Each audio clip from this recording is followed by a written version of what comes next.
Mobility with a foam roller and a massage ball. If you haven't got a massage ball, use a firm tennis ball, but this is probably one of the most important aspects of easing out the glutes. We need to activate the glutes because they're our biggest muscle, and generally we sit on them. So if you suffer with knee pain, hip pain, lower back pain, it could be that your glutes aren't functioning properly. So we're going to pop it under one bottom cheek. The side you've got the ball, put that foot up and roll it slowly all the way around. So around the outer edge and in the centre of that glute as well. So if you find a tender spot, a knot spot, or don't just whiz over it, just make sure that you really focus on that, because that's where it will need the work more. So make sure you're not putting massive amount of weight through your hands, you are putting it through the ball.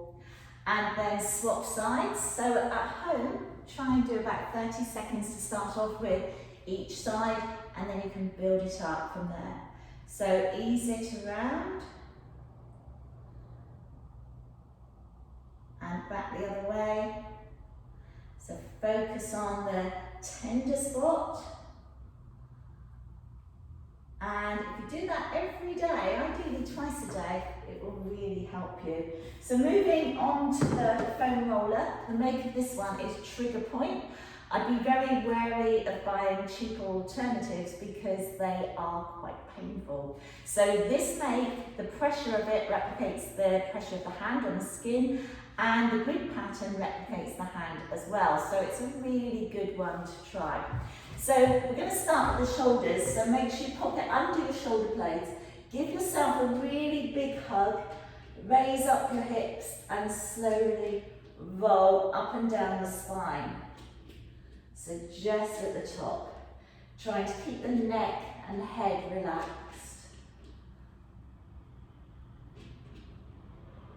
Then put the arms over the head and take it up to the top of the shoulders and back.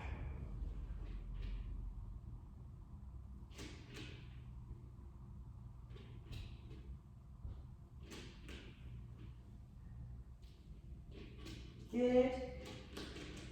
Okay, so bringing it down onto the quads.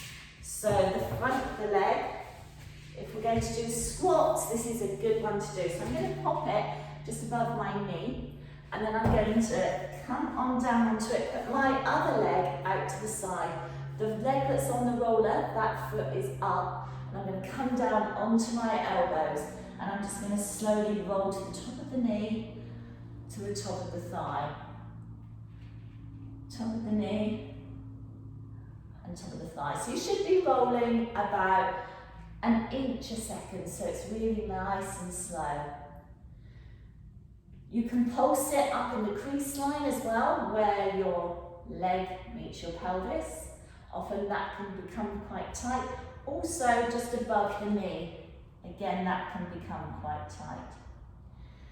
Then before we go on to the other leg, we come over onto the side of that leg. So it's the IT band running down the side. And this again can be quite tight. So we're just going to slowly bring it up and down. So I've got my other leg over the top and bringing it up and down. So you should get to the point where you can roll without it giving you any pain. And then obviously do the other leg. So you can come on to hamstrings as well if you have got tight hamstrings. So if you have trouble touching your toes, then come onto the roller with the back of the leg and one foot over the other and put all your weight on that hamstring. Another one you can do if you run or walk a lot, you might have tight calves. And again, the same position on the calves, and that can sometimes feel quite tight.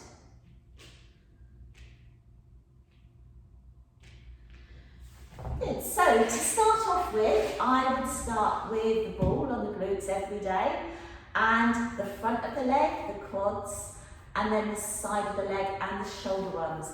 I wouldn't, unless you've got a particular issue with your back of your legs or your calves, you don't really need to do that every time, but the others are really, really good for easing out tension in the muscles.